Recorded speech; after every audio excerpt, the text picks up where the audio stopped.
The story that once pushed India and Canada to the brink of a diplomatic rupture is now taking an unexpected U-turn.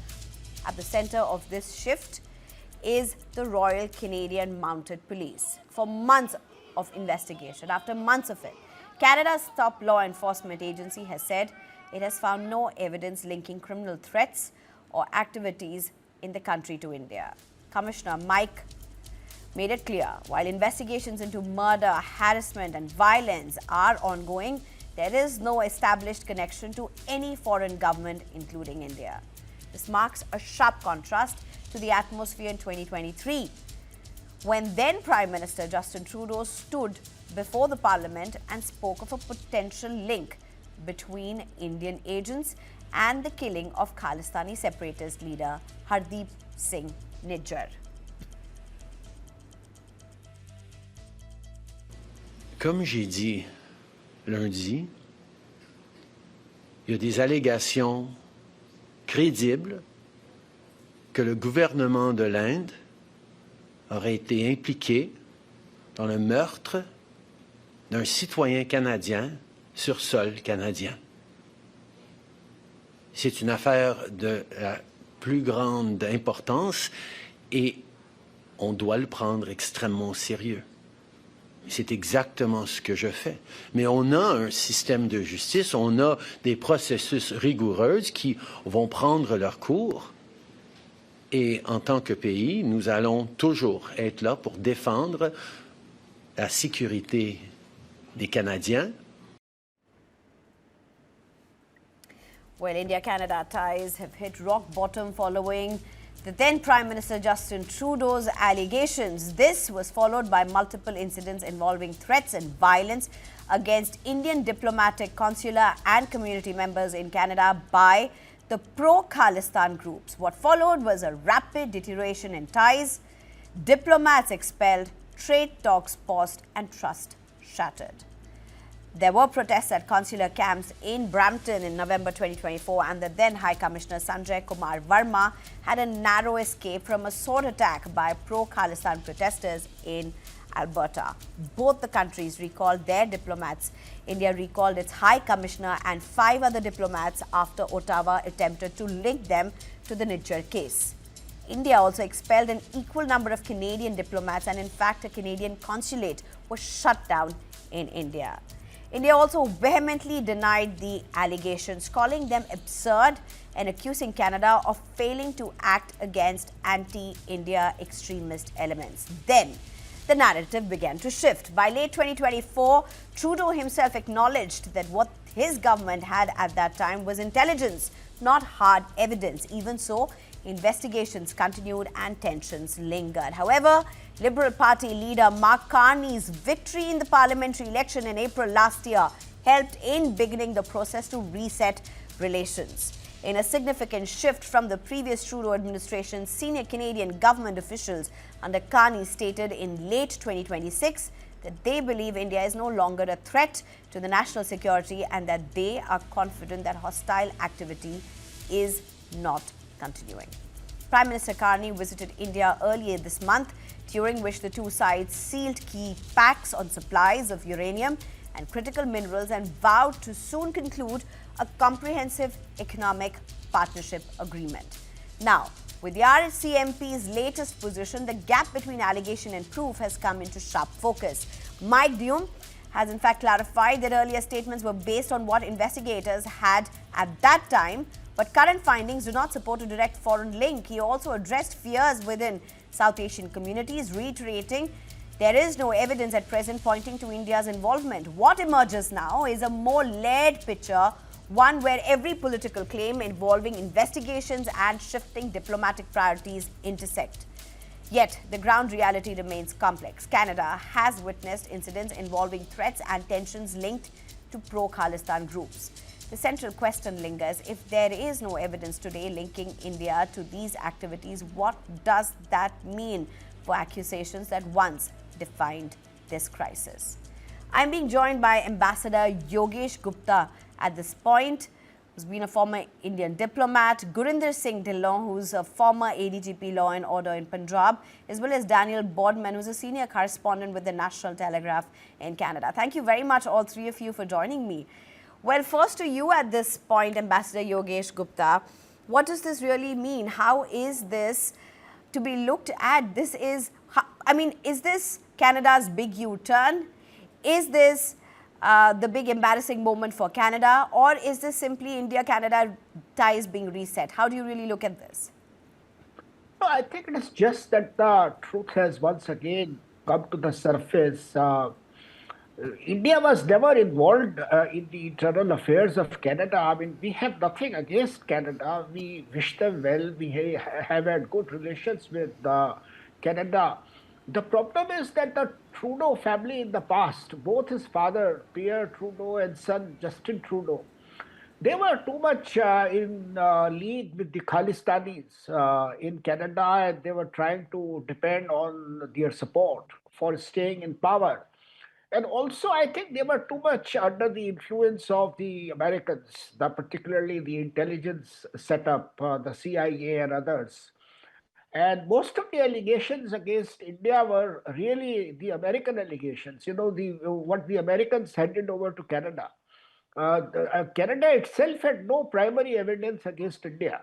These were all allegations which were based on the information which was passed on by the American intelligence agencies. And now that the U.S.-Canada ties, you know, are not all that strong anymore, so the truth has come to the surface. I mean, Canada has said clearly that there is nothing it has against India or any other foreign government pertaining to the security of its country. So it's just that the truth has come to the surface, and all this smoke screen which the Trudeau family had created, this has disappeared. And also, I think the current Prime Minister of Canada, he stands on his own. He's not too much dependent on the American Baisakis. All right. Daniel Bodman, come in at this point, Daniel. How is Canada looking at this? I mean, you know, we spoke last time when this really was happening, when Canada was on the brink of elections as well. You had taken a very interesting stand at that time. You had given us the Canada perspective on this as well, Daniel. Tell us now what's really happening with the claim that has been made by this top official. How do things change around? Yeah, so this is, I mean, the RCMP, it looks like kind of did a 180. Now, not a full 180. They've left some room to claim that there was evidence that existed 3 years ago that no longer exists now. So they're sort of just like, so they weren't lying. There's like a quantum, credible allegations in a quantum state. So we're kind of, to your original question, I think we're kind of set for like a reset, not an embarrassing thing where there's going to be a vague statement of intent or whatever, where we're going to pretend that both countries are either like both winning and losing and giving something up, sort of a nebulous statement, and then all move forward. Because again, the Canadian focus is not on India right now. Now, this is being covered in the Canadian news, and it's kind of just getting swept into the thing of like, oh, we're reestablishing ties with India. And there's a bit of confusion because, again, India was this super villain that Trudeau and Jagmeet Singh had created a few years ago, and now the RCMP is sort of washing out of the way. And from the Canadian angle, the RCMP in the last 10 years has been heavily accused of being influenced by the Liberal Party and doing the bidding of the political class. I do know that there were elements within the RCMP who were not happy that Trudeau made his statements on India and actually advised him before that not to do so.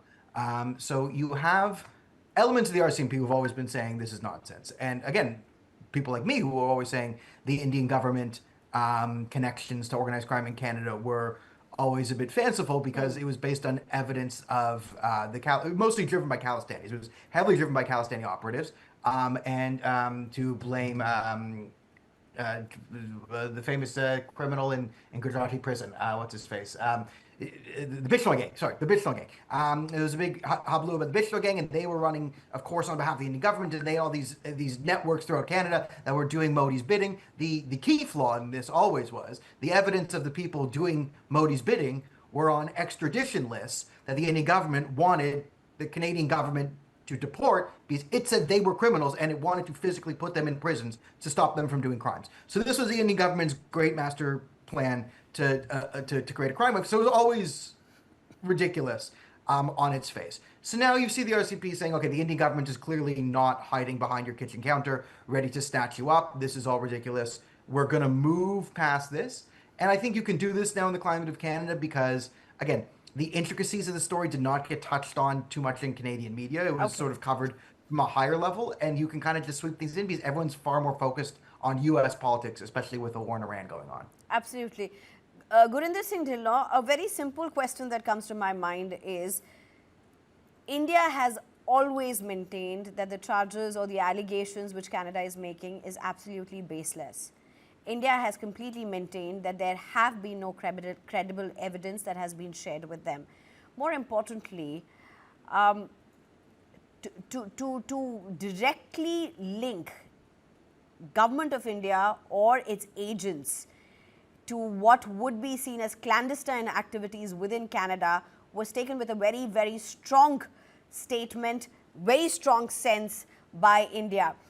And for India, Nijjar, you know, the kind of acts that Nijjar was involved vis-a-vis Canada calling it a citizen of his own and trying to shield had become a very emotive issue. Yes, Sneha, good evening, and good evening to fellow panelists and to the those who are watching this show. And thanks for having me on this show. Now, coming back to the question and whatever it is happening, I would just like to add from your question only that it is not a minor shift. It is a serious reversal which RCMP has made. Now, there is no doubt that India had persistently said that there is no evidence and Indian government or Indian intelligence agencies are not involved. That may have been proven true. But now, coming back to what was said during Justin Trudeau's time, one thing is very clear. Were those allegations without evidence or speculation? Or And politics. was it just based The on heat of politics in intelligence Canada. inputs? Huh? Or the heat of politics in Canada. Okay, coming to that point, or whether it was just based on intelligence inputs without gathering an evidence, and now it may be the case that as the governments change, the evidence-based policing which RCMP did, they concluded that there is no evidence. Now, the other part which comes to focus is that besides the statement of Justin Trudeau in the parliament, his statement got reinforced by allegation of US government that there is involvement of Nikhil Gupta in the plot to kill that fellow in America called Pan. Now, what we need to see is that we have 2.1% population of Sikhs in Canada and 1.72 in India. So I totally agree with it that now Royal Canadian Mounted Police, whatever they are giving, it may be totally based on material evidence. And I know when you register an FIR based on inputs and then you investigate it and ultimately you conclude. So this may be a good conclusion on part of RCMP now, and we will have to believe it. But the second point is the perception among the Sikhs living in Canada and the Western world based on Nijjar's killing and the plot to kill Pannu. This government of Canada and government of India will have to work hard to remove this perception among the masses, more so the Sikh masses, that this was not there. That I think government of India will also have to make an effort. And of course, the present Canadian government will also have to work Ambassador on it. Yogesh Gupta, how much do you agree or disagree with what Gurinder Singh Dhillon is saying at this point, particularly with linking Pannu in this case? Well, I would wait till the United States government has been able to present credible evidence about linking the Indian government to all this. I mean, you know, there are all kinds of groups in India internationally, going around involved in criminal activities, and it is quite possible that some of those groups might be involved. But it is too far-fetched for the Americans to directly accuse the Indian government of involvement. And I will also like to draw the attention of your viewers to the fact that the United States itself is involved in so many covert activities inside India. It has been involved in regime change in India, in South Asian countries like Pakistan, Bangladesh, Sri Lanka, Nepal, and so on. Most recently, some of its people have been arrested in Manipur who were trying to fuel ethnic unrest in the state of Manipur. So United States is not a holy cow either, and it is very easy for them to point fingers at others and consider themselves somewhat holier than thou. They are not, and they have traditionally created a lot of mayhem in the global affairs. Recent example is what is happening in the Middle East. So I will wait for any direct evidence to be provided by them. Otherwise, it's all cooked up things by the American CIA and other intelligence agencies. Right.